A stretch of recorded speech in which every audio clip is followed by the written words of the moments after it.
Kaya pala ganito ang naging resulta ng kapalaran ko. Kasi alam ng Diyos na kaya ko. Sa edad kong to, napagod na akong magmadali. Kaya lahat ng ginagawa ko ngayon, ini-enjoy ko na lang. Siguro sa dami na rin ng aking pinagdaanan, napagtanto ko na ang buhay ay mas malawak at mas mahiwaga pa sa mga problemang dumarating sa buhay natin.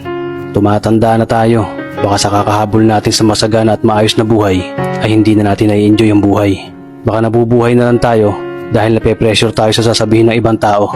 Marami na rin akong mga naging maling desisyon sa buhay, pero lahat yun nagsilbing aral sa akin at natuto ako sa mga pagkakamali ko. May mga taong sobra nating mamahalin at bibigyan ng halaga, pero ibabalik lang sa atin ay kabiguan at matinding trauma.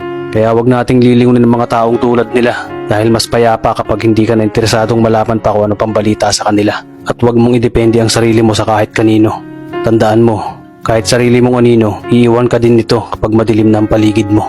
Kailangan natin matutunan na huwag ikumpara ang sarili natin sa iba dahil hindi natin laban ang laban nila. Karera mo to, di nila karera. Dahil ang buhay ay hindi naman nasusukat sa kung sino ang mayaman, kundi kung sino ang payapa.